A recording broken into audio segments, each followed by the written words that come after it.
be my men kept now what you want what she will afi yeli be eshe me men we can one do ma and one do ma okay you know ben ma do money to mo ni wo ni wo ba so ba chue na wo bo modern ni wo follow no fema no ba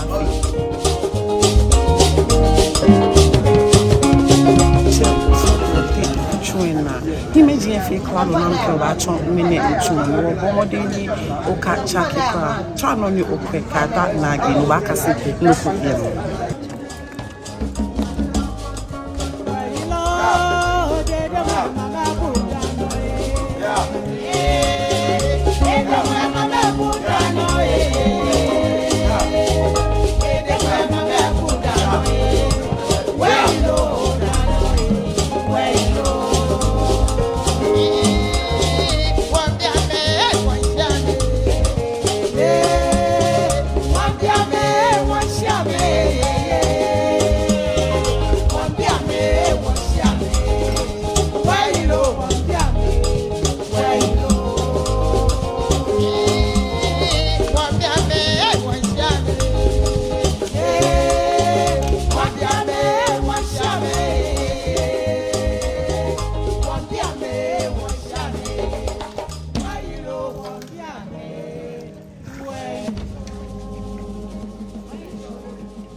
Mama na hii.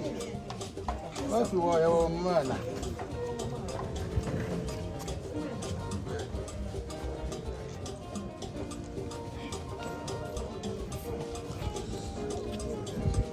Dromo. Akago. Egabe.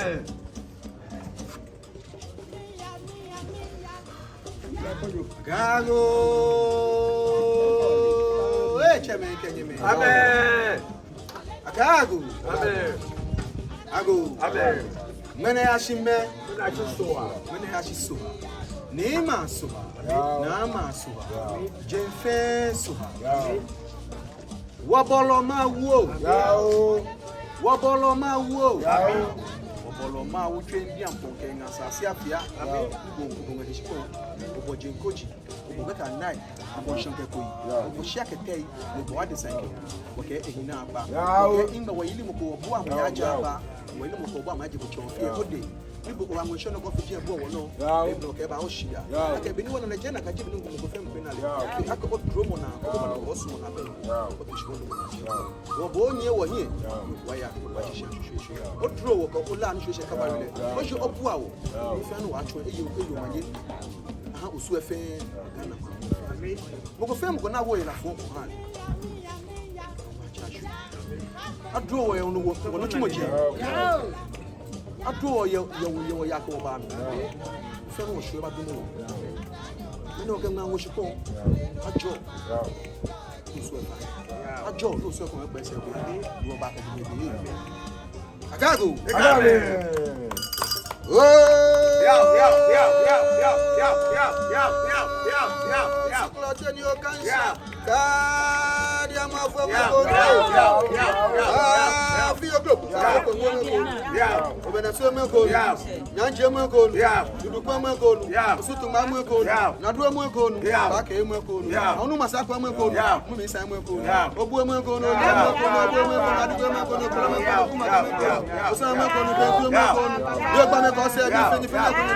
Washington mekonu, adade mekonu, awe mekonu, manu mekonu, ise mekonu, akro mekonu, obu ahinta mekonu, wo akakadono, owi ayaye me tolobi tolo, afi ka fi oko. Adade mekonu, sambre mekonu, okoloto mekonu, sen ko fi sen kwa mi. Na kole aboyo.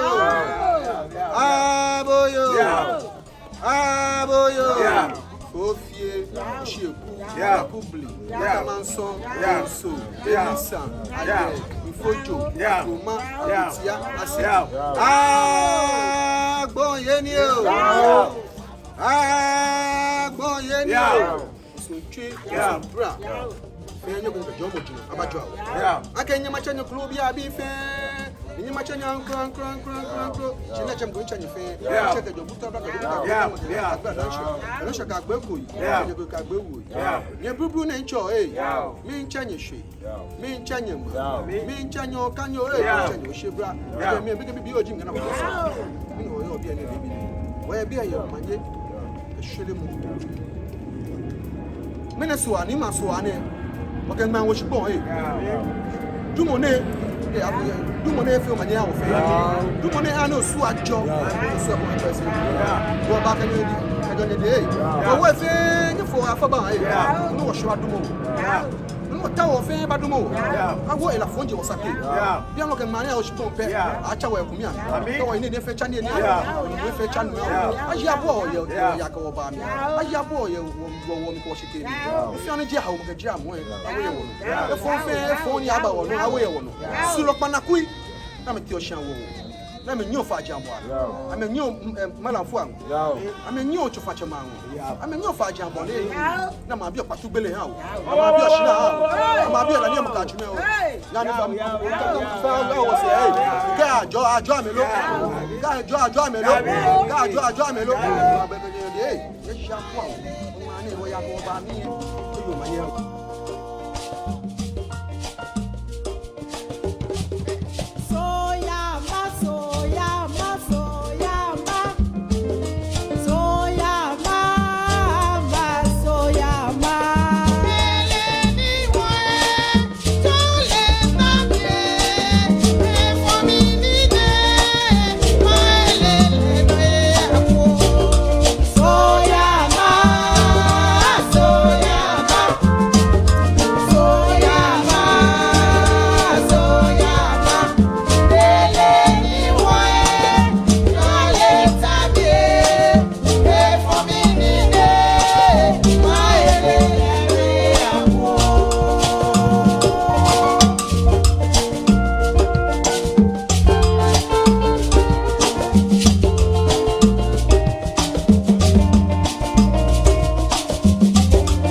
The guy do my here than I told you, go fair, oh, go fair.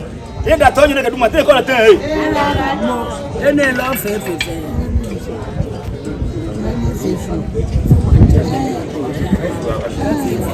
Abo, show me. You know what I need? I don't tell you. I should shiny. The guy do my that talk about do my take all the time.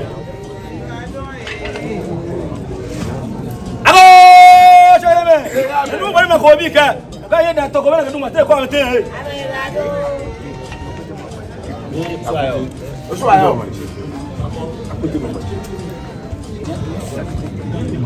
abo sheme no bo ni akote ka ni ja ko te mo manche e ga duma ye da to ko ba ka duma te ko te he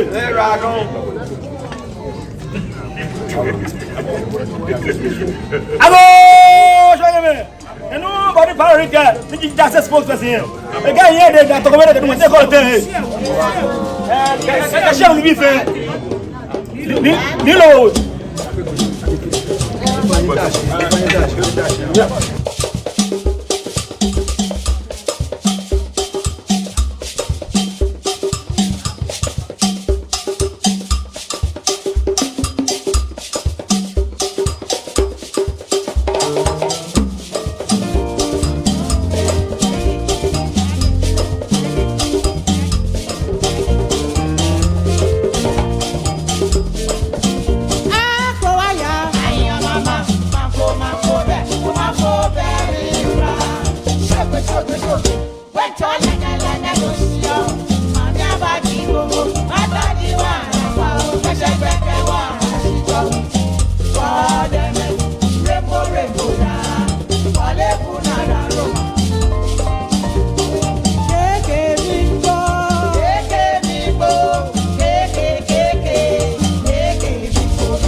kwa mi blafo kele ba na sane gba fi le gbala mi ina she e da fe mi nye ma gbala mi ara yen wo e to mo bi eni ba wa wo ke mi gbala mo nse oje ko Osu maru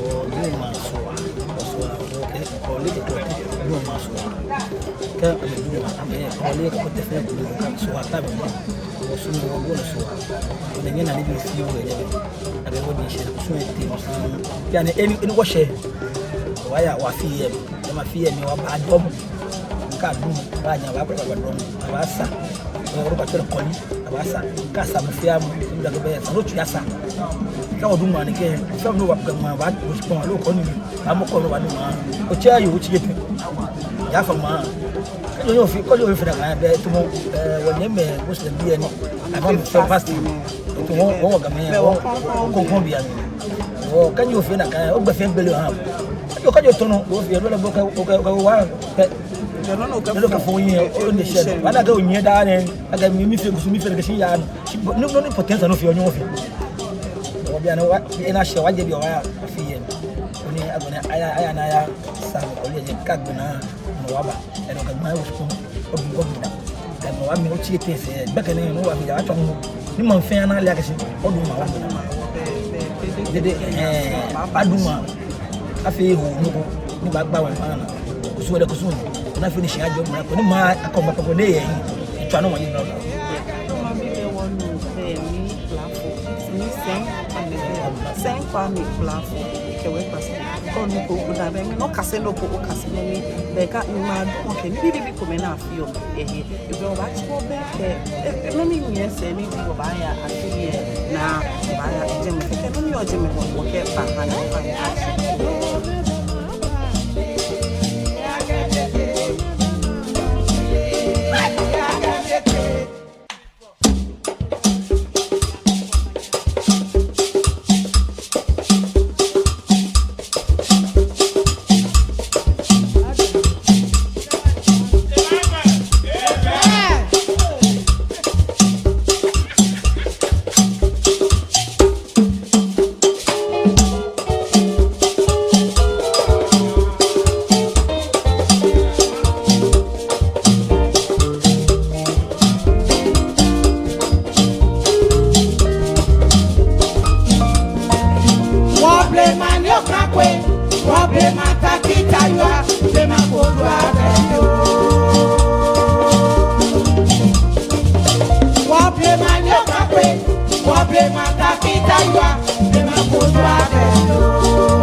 papa bem. Fala, mas não tinha isso, não tem no é que é se dava muito família ou bien. Bem, não noi. OSEKAN energy Osu na dukote WULORMOR. Sufen WULORMOR. Ni Kenya na ofe kusu ne. Je me pen fe kusu. Shiga dan be fe Ngmaa. Owe ya ku mama jo ale. Ya ke. Ame o na ma to ma. Na me ko. Ke wona o me jia mo ko. Amo ke ha. Wa mo mene etwa sako ke ma o shiko na mo me akọ na ma jo ale. O Kenya na ni woduma wa mo me akọ na ma jo ale. O me ku so mo fe ni wo jiago ni o ma. O cha me fe wo wa me kete ku. Wo me fe me kete ku. Ko ni ta wo pe ni ma la ka te so ko wa wo mi o. Se mo pa ke ja me ni.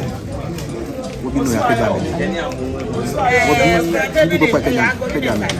Oni la ife la ni yo sakina no mo fe mbona fún mi obi o de ka re chawo ka mi o kini a o me na ma jo na o wa ni o fa ni o ma bi de wo fe wala ke be ka tu ma be mo shikra ni wo jine o mi ni bi mo o yo ke na ma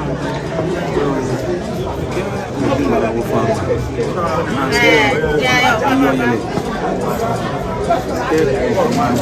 o chi ni ma ni o ti ba yi o ti le se wa ma yi se ko fi ba yi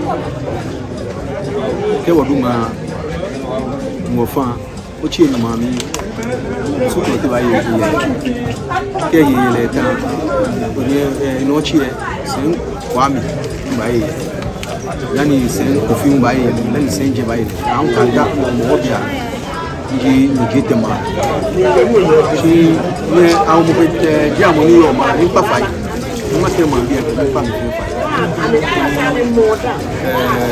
wonna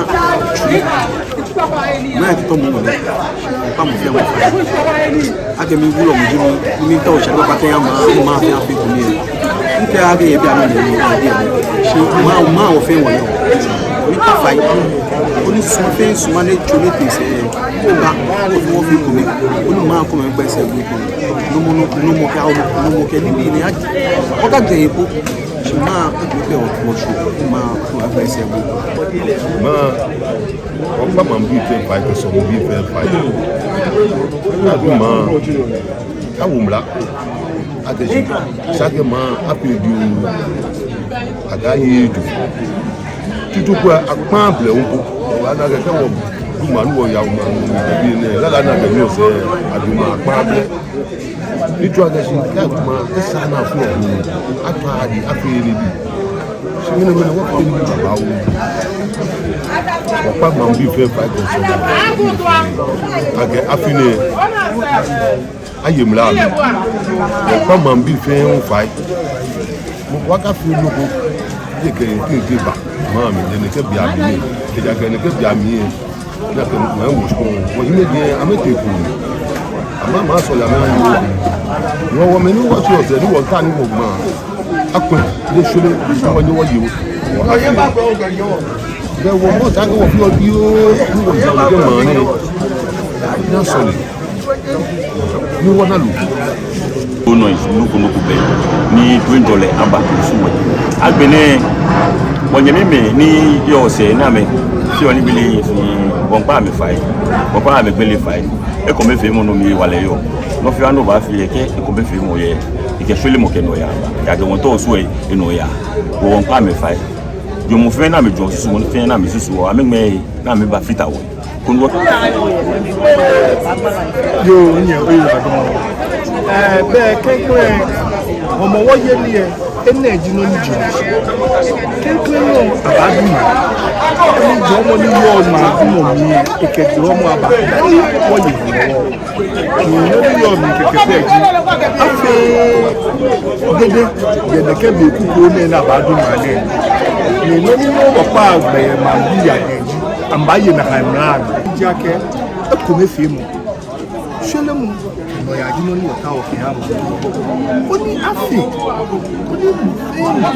kebo aha ke kusu ni oni ka bale ake boko ba gbo no ni afi e ni ke gidi ke na baba wọ́n lé ake etani atunu mo ni dede lala itwa ke ni de kumeke ho ameni si efi he ma kusu nyeje me wọ́n yan wo ke wa ko mo ko ni wo pa tu mo no si wọ́n ni isani wo fe wo bomode ni wo yi ni wo ke fi Dumor keke pa agba ya ma bi ade ele be kuko be ka bi na ahu oni wo cha no wo yi wa fi ye tro jore ni ye ku bi fi wo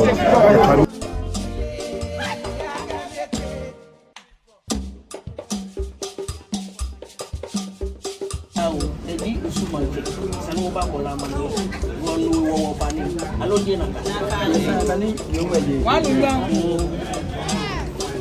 yo se wole boko ton aja na ni bo be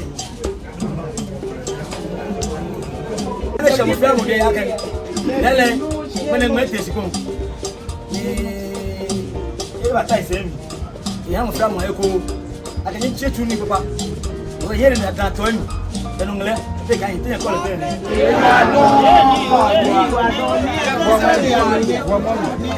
Etu kusu ni. Ni woni wa no.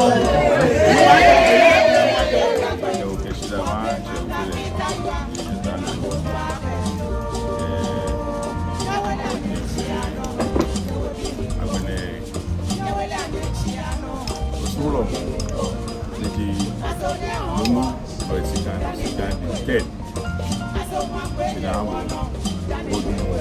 Osu na ngmene o chuku so ya ma fe wa wo ye fe sida anya fe e mo ndi mo no pa fe ni nye se gen fe sida anya fe mene bine wala ke chi na du male no ni asanya fi asanu mo le fe okay mo kusun alo loko afini wo yo esisi die ji mele no na jeje chake ni bi nti be ke no piano bi no wa ko wa fa mane ka ni be fence e fi era don ni du maji agbene yo mo ne ke ha man bi ke boy feni o man ko ke wo ke na wo shi kon o fi ama bo mo de neje rules la ken me chake aka fe dede aka play radio aka play night club